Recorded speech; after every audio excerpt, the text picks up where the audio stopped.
Bismillahirrahmanirrahim. Assalamualaikum warahmatullahi wabarakatuh. Ibarat Allah yang kami muliakan, menurut BMKG Indonesia dan juga para pakar gempa dari luar negeri mengatakan Indonesia punya peluang mengalami gempa, apalagi Jawa yang memiliki 2 sesar raksasa di Jawa ini, termasuk di Jabodetabek sampai ke Cirebon, kemudian di daerah Jawa Timur termasuk Jogja, itu ada sesar yang sangat besar, ditambah beberapa sesar lainnya. Ini kalau terjadi gempa yang dahsyat, diperkirakan sampai 9,5 skala Richter. Akan seperti apa nasib kita ke depan? Allahu a'lam. Kita hanya berdoa dan berharap semoga tidak, semoga tidak. Saya juga berharap demikian dan kita aminkan bersama-sama. Mari, amin ya rabbana amin. Kulali, seorang pakar gempa Australia, baru saja menyampaikan bahwa dari Selat Sunda sana, dari Pandeglang, ada potensi gempa di dataran dangkal. Dan ini yang paling dikhawatirkan, Pak. Ini bisa menimbulkan tsunami setinggi 57 meter. Tsunami ini akan mengejar sampai seluruh Banten sampai ke Jakarta. Kalau 57 dari sana sampai Jakartanya sisanya 15 meter ketinggiannya. Apapun itu kita aminkan lagi, semoga tidak pernah terjadi. Amin. Tapi mereka yang bicara bukan orang-orang bodoh. Mereka adalah pakar dan ahli. Ketika mereka memperingatkan, maka layak untuk kita mengambil kesiagaan. Saya hanya sarankan pada kita yang mampu menghentikan bencana yang sudah diprediksi perkiraannya hanyalah Allah Subhanahu wa taala. Kalau begitu, ambil cara bagaimana Allah bisa mengalihkan atau menghentikan rencana bencana yang akan terjadi itu. Caranya gimana? Nabi sudah kasih tunjuk kepada kita. Pertama, lakukan taubat massal. Indonesia harus bertaubat. Dari apa bertaubat? Indonesia harus umumkan taubat ini kepada Allah Subhanahu wa taala, pemerintahnya, ulamanya, ya. Apa yang harus masyarakatnya diajak? Yang diajak taubat itu adalah negara Indonesia ini dengan rakyatnya. Satu, hentikan menzalimi para alim ulama. Gus Nur hari Kamis tanggal 27 Oktober, dia menerima hari Kamis itu surat panggilan, statusnya sebagai tersangka. Gus Nur menyampaikan dalam bentuk video, dia sampaikan, silakan laporkanlah, sekarang saya sudah tersangka, paling-paling saya hanya ditangkap, dipenjarakan, atau mungkin bisa jadi saya dibunuh, terserah kalian mau buat apa, saya tidak ada takut. Tapi ingat oleh kalian, Allah maha bangun, Allah maha membalas, Allah maha hidup, Allah pasti akan melakukan apa yang akan dilakukannya kepada kalian. Catat oleh kalian katanya, mulai jam ini, dari detik ini juga, kalian catat semua. Kalian akan menyaksikan hal-hal yang tidak pernah kalian inginkan selama ini. Ditindaklanjuti oleh Polda Palu. Yang gempa besar besoknya, maghribnya. Jadi hanya selang 24 jam terjadi gempa besar di Palu sana. Anehnya, semua rumah bangunan gedung yang ada di sekitar rumahnya dan pesantrennya Gus Nur yang ada di Palu hancur. Tapi gedung dan rumahnya, pesantrennya Gus Nur utuh seutuh-utuhnya. Berdiri kokoh, rapi serapi-rapinya. Sebelah-sebelahnya rata. Masya Allah, Allah kasih lihat. Bahkan kantor Polda yang ada pun tenggelam oleh tsunami. Tidak sedikit jumlah para aparat yang sampai hari ini belum ketemu. Ya Rabb, jangan sakiti ulama. Saya sudah sampaikan kepada pemerintah negeri Republik Indonesia tercinta ini. Anda berutang ke sana kemari dengan harga dan angka yang sudah sangat gila-gilaan. Dan ini membahayakan untuk NKRI ke depan.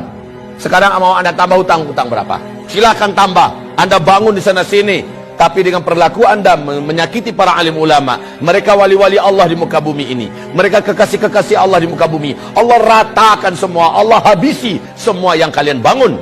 Bahkan nyawa kalian pun tidak akan terselamatkan. Ingat ini baik-baik. Wahai para penguasa. Anda tak lama berkuasa. Hidup Anda juga tidak lama di muka bumi ini. Jika para alim ulama tidak Anda perlakukan dengan mulia. Ibarat Allah yang kami muliakan. Tidak ada rezim yang ada dalam sejarah lalu menentang para pembawa-pembawa dakwah, melainkan rezim itu akan berakhir dengan tragis. Baca sejarah, buka Al-Quran, buka sejarah bagaimana setiap rezim yang berani menentang pembawa-pembawa dakwah dengan tragis.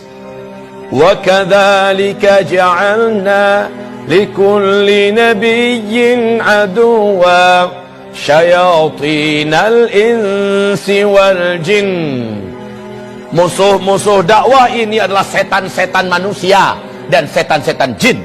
Demikian Allah firmankan, yuhi ba'duhum ba'da zukhrufal qawli ghurura. Konspirasi mereka sesama mereka saling rapat dan akrab dalam rangka memadamkan dakwah, tapi pada ujungnya qul ja'al haqq wa zahaqal batil. Kalau kebenaran sudah datang, kalau kebenaran sudah diusung dan dibawa, diperjuangkan, yang batil pasti akan enyah. Apa yang kurang dari Firaun? Puncuk dan puncak kekuasaan-kekuatan saat itu di tangannya. Negara-negara mana yang tidak takut dengan kekuasaan yang dimiliki oleh Firaun? Kekuasaan yang luas, bala tentara yang banyak, persenjataan yang hebat, media semuanya di tangannya, semua kekayaan ada di tangannya. Kurang apa Firaun?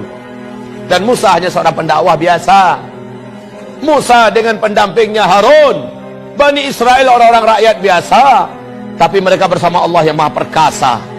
Ketika semakin zalim Firaun kepada Musa dengan fitnah yang bermacam-macam, dengan cara yang bermacam-macam untuk menghabisi Musa, akhirnya Firaunlah yang habis.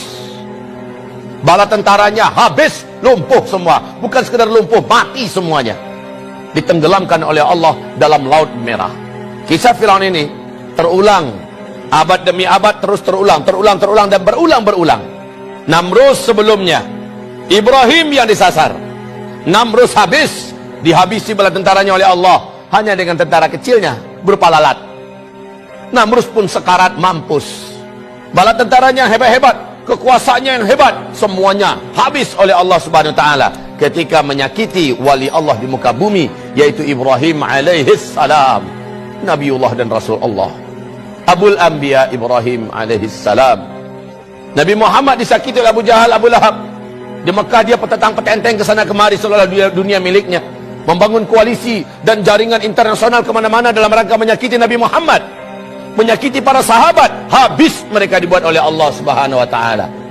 Maka rezim manapun di muka bumi ini, kalau sudah berhadapan dengan dakwah ilallah, berhadapan dengan ahli-ahli dakwah, para alim ulama, pembawa dakwah, pembawa kebenaran, Allah pasti akan tetapkan in lan tajida li sunnatillahi tabdila.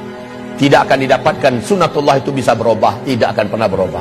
Sunnatullah itu tetap akan terulang. Saya tidak tahu omongan ini akan sampai tidak ke telinga para pemimpin dan berkuasa yang sedang memimpin di Indonesia. Saya tidak ingin para pemimpin yang ada, rejim yang ada berakhir tragis. Tugas saya hanya sekedar menyampaikan. Saya tidak punya wewenang apa-apa dalam menurunkan azab. Saya tidak menginginkan azab turun ke Indonesia ini. Saya ingin pemimpin kita memimpin dengan baik dan benar. Roda kepemimpinan pemerintah berjalan dengan baik dan benar. Masyarakat hidup dengan makmur, sejahtera, tertanggulangi masalah-masalah berat kehidupan mereka. Agama juga terjaga dan terawat. Maka baldatun thayyibatun wa rabbun ghafur terwujud. Ini yang saya mau. Tapi ketika yang dilakukan kebalikan daripada itu, maka inilah firman Allah Subhanahu wa taala di surat Al-A'raf ayat yang ke-96, walau anna ahlal qura amanu wattaqau la fatahna alaihim barakatim minas sama' wal ard walakin kadzabu fa akhadnahum bima kanu yaksibun. Kalaulah suatu negara, suatu bangsa, penduduknya benar imannya kepada Allah dan mereka melaksanakan perintah-perintah Allah, meninggalkan larangan-larangan Allah dan Rasulnya, la fatahna alaihim barakatim minas sama'i wal ard, pasti kami bukakan selebar-lebarnya pintu-pintu barakah dan kebaikan dari langit dan juga yang keluar dari bumi. Walakin, tetapi sayang, kadzabu, mereka mendustakan, mereka melawan dan menentang. Fa'akhadnahum bima kanu yaksibun, kami siksa mereka. Fa'akhadnahum bima kanu yaksibun. Kapan siksaan itu? Apa amina ahlul qura ayatiyahum ba'suna bayata wa hum naimun? Apakah mereka merasa aman ketika dosa sudah dibuat di mana-mana, maksiat sudah dilakukan di mana-mana, Mereka masih merasa aman daripada siksa dan azab kami yang datang kepada mereka baghtatan, tiba-tiba. Wahum naimun, mereka sedang di rumah-rumah mereka, mereka sedang kumpul-kumpul dengan keluarga mereka, mereka sedang mau tidur atau sedang tidur, datang kepada mereka siksaan kami. Wahum naimun. Awa amina ahlul qura ayati yaum ba'suna duha, atau kami siksa mereka di waktu duha. Wahum yal'abun, mereka sedang main-main. Baik saudaraku, hamba-hamba Allah yang kami muliakan, InsyaAllah semoga bermanfaat yang saya sampaikan. Mari kita istighfar dan tutup dengan doa kafaratul majlis. Astaghfirullah, astaghfirullah, astaghfirullah. Subhanakallahumma wa bihamdika asyhadu an la ilaha illa anta astaghfiruka wa atubu ilaik. Wassalamualaikum warahmatullahi wabarakatuh.